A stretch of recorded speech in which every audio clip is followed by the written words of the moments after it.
Hey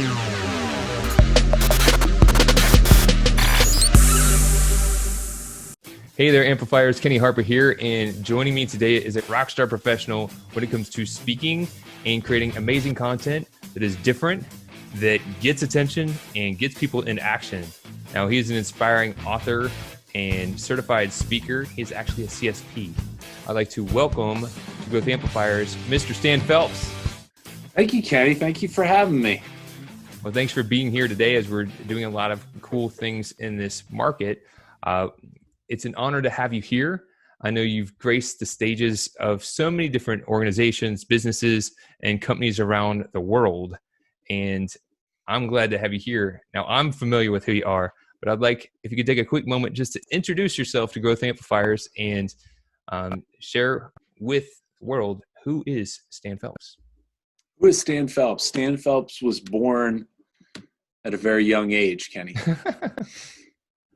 So I after about 2 decades in both brand and agency side marketing, I made the jump to become a full-time author and speaker. I did that about 8 years ago. And now I kind of examine the future of both the customer experience and the employee experience. And so I write for Forbes. I have a series of books called the Goldfish series of books, and fortunate enough to be able to travel around, not much recently, but typically get going places, a lot of in-person keynotes and workshops. Now, Stan, you are an interesting fish, a fish of a different color. And in fact, one of the cool things that I've always been impressed is your series of, think outside the bowl books. And I've had the opportunity to get your first one, Purple Goldfish. Is that your first one? That is your first one, right? Yes. Yes. Followed by Green and Gold, or Gold and Green, whichever way it is. And you have a whole series which are really impressive. And they're not just filled with like a lot of fluff. They actually have actionable, interesting content, real case studies. Would you care to share kind of like that whole concept behind the Purple Goldfish and the Goldfish? Yeah. So we just came out with the last week, the 10th color in the series, which is the silver goldfish. Coveted silver. But it's really been a progression. So the first 3 colors were purple, green, and gold. Great memory. Mm-hmm. That was an ode to New Orleans. They happen to be the 3 official colors of Mardi Gras. And the reason why it's an ode to New Orleans is that there's one word that comes from New Orleans that kind of exemplifies the concept that I write about. And it's a Creole word called lagniappe. And it's a word that Mark Twain, when he used to live in New Orleans, he wrote in his autobiography, he said it was worth traveling all the way to New Orleans to get. I love that one. And it's this idea that that the business, right, does a little something extra to honor the relationship, to go beyond just the transactional mindset, and to do a little bit more. And so I was a marketer, and everything I did was about for me, it was all about the end all be all was the customer. How do we do the little things to improve the experience that we provide? And what I realized when I studied hundreds of companies is that the companies that really got this, Kenny, actually spent more time on their own team and doing the same concept for their employees. Little things that they did beyond the dollars that they paid. So purple was all about customers. Green was all about employees. Gold was based on the understanding that all employees and all customers are not created equal. So for almost everyone listening to this right now, for most businesses, the top 20% of customers drive 80% of the company's profitability, right? It may not be total sales, What profitability? Same thing for an organization that, 20% of the salespeople will generate 80% of the sales. Right. So you don't treat everyone the same, but you treat them fairly. Mm-hmm. And it's kind of went on from there. Again, silver was the 10th color in the series. I think that's really important to have that awareness and perspective. A lot of times the squeaky wheel gets the grease or the extra attention, although the squeaky wheel isn't always really the best ideal customer. You kind of like giving the squeak the VIP treatment, which it should be the other way around.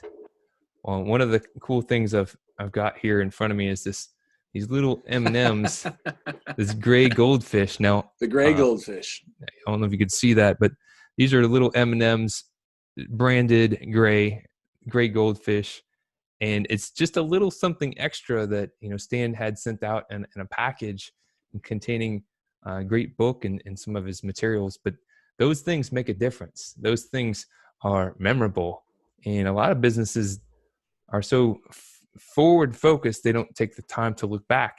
So what's maybe a piece of advice that you share that's really helpful for people to kind of reflect and maybe act upon?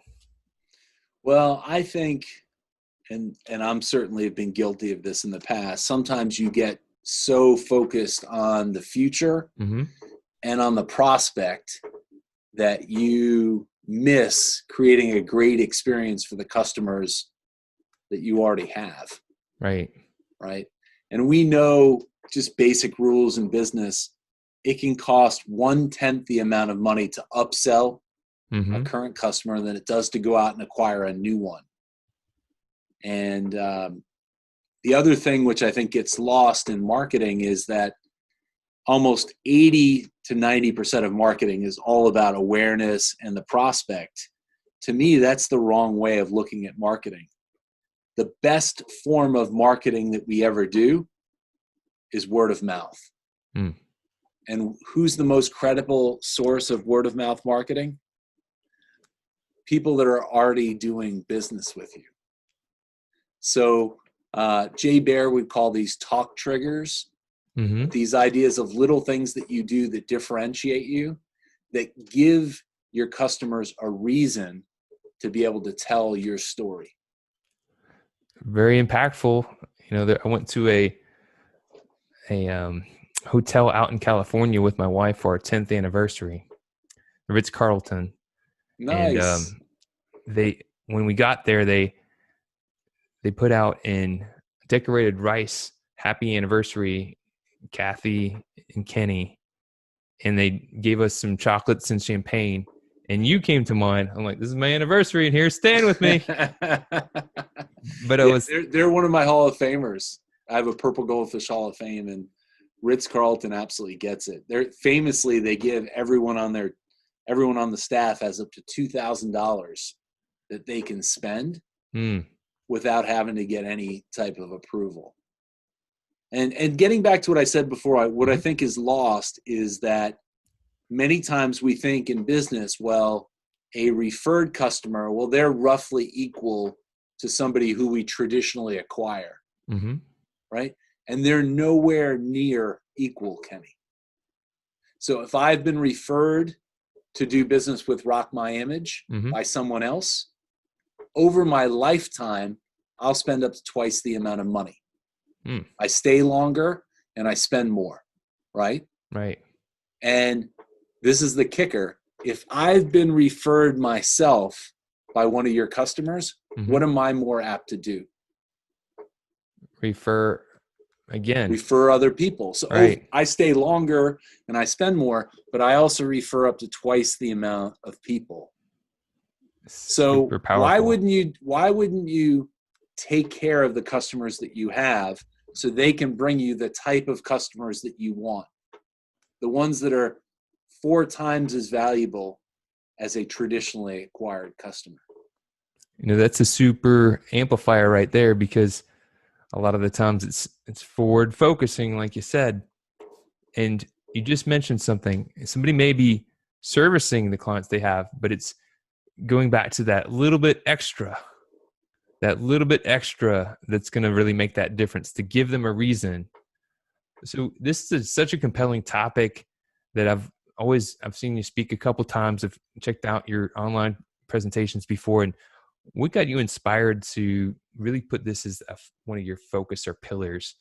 What led you down this track? Well, for me, I spent like 2 decades as a brand marketer, and then my latest stint, I've 8 years as the chief solutions officer in an agency. And everything I did for my clients was about, I did things like PR stunts, Mm-hmm. product launches, sponsorship activations, Mm-hmm. mobile marketing tours that went around the country.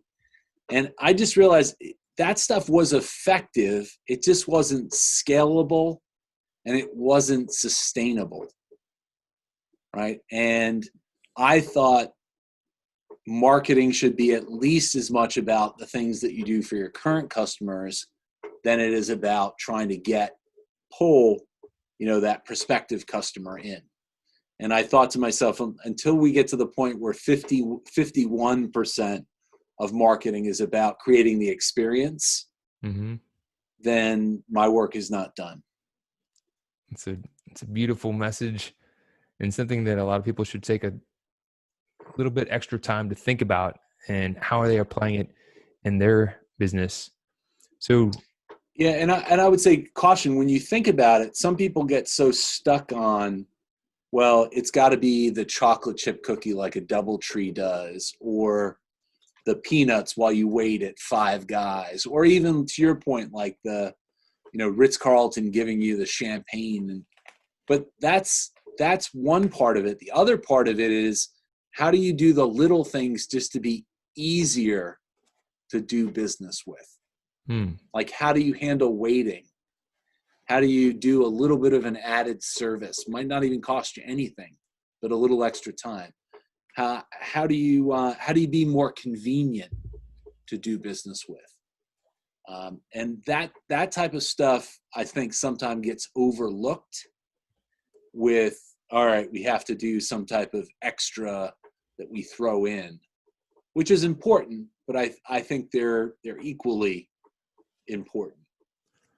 And one of the things that you're doing now, speaking engagements, webinars, creating content, creating workshops, what sort of customers or clients are you aiming to serve and help with getting these ideas in place? Yeah, so I'm very discerning, Kenny, in terms of who I will speak for. Mm-hmm.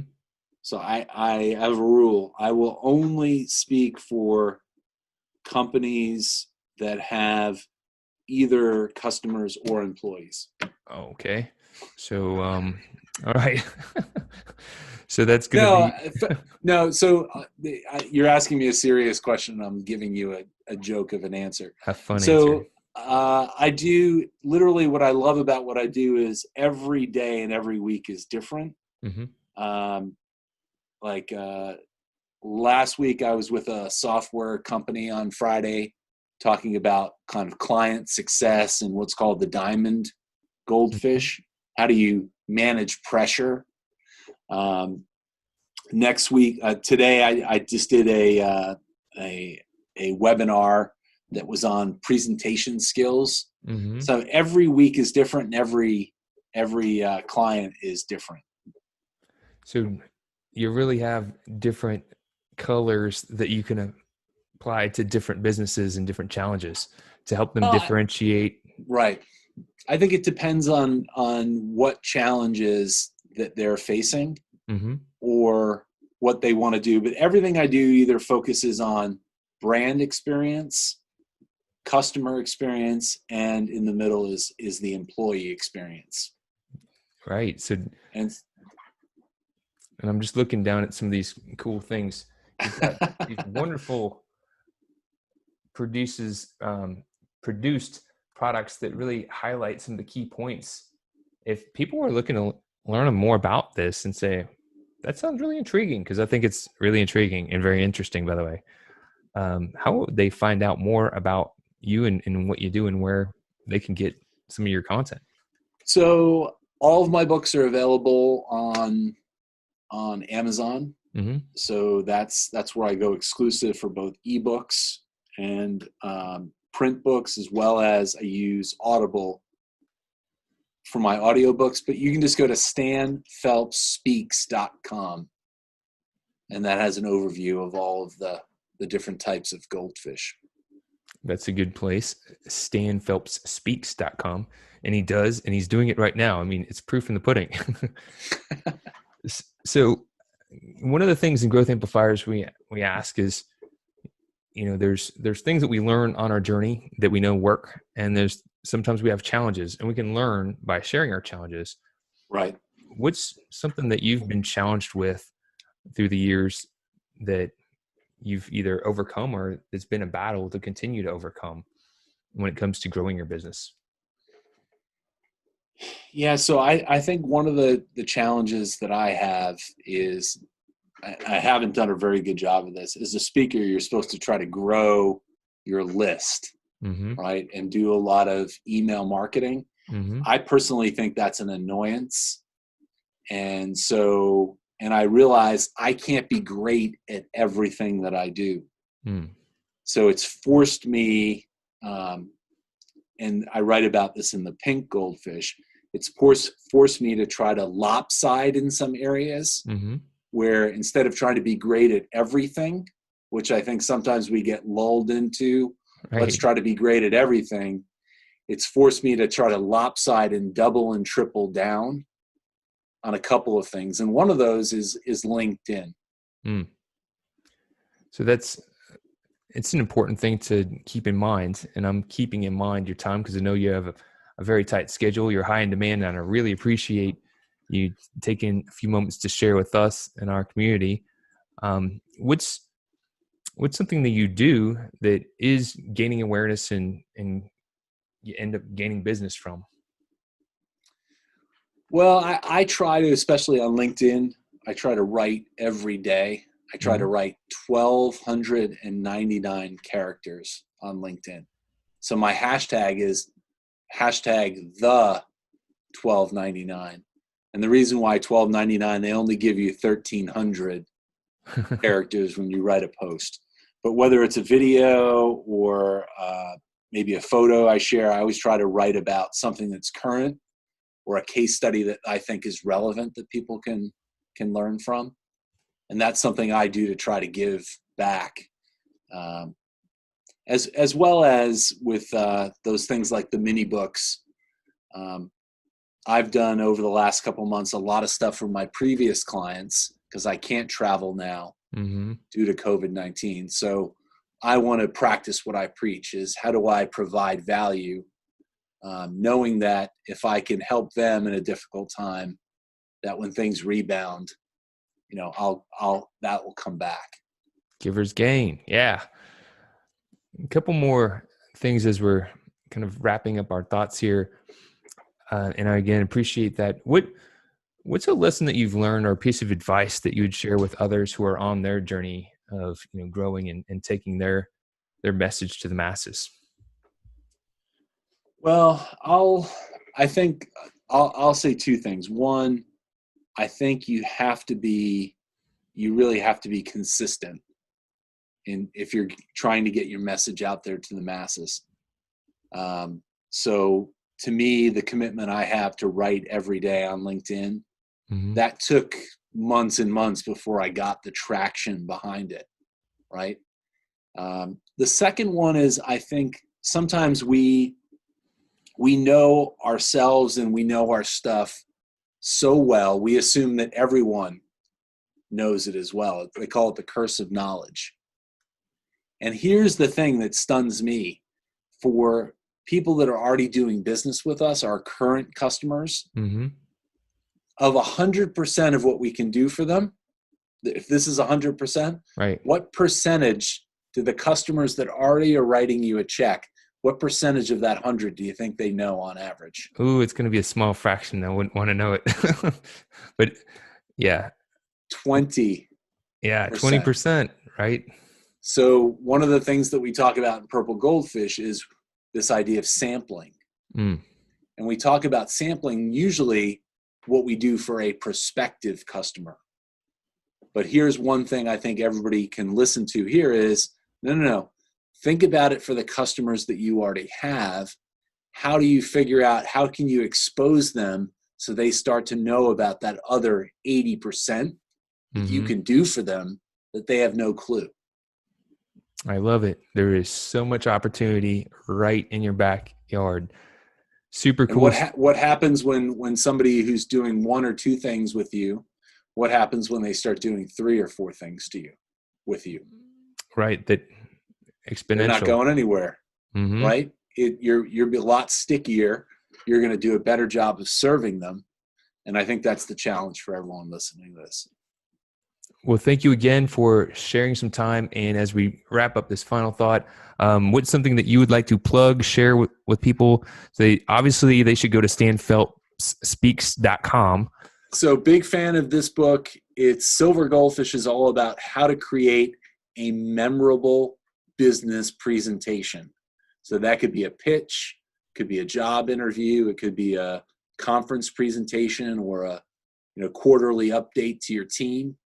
It's the idea of how do you come across loud and clear. So your message becomes, we call it in the book, rememberable. Love it. Pick up Silver Goldfish. Pick up Silver Goldfish. Amplify your business. Take it to the next level. Stan Phelps, you're an amazing, awesome inspiration. Thank you for being with us and sharing with us. We appreciate you. Thanks for having me, Kenny. Got it. Rock on. Cheers. To show your support, take a moment to amplify this message by sharing it online. To connect with me or gain more business growth insights, visit www.growthamplifiers.com. Thank you for your support.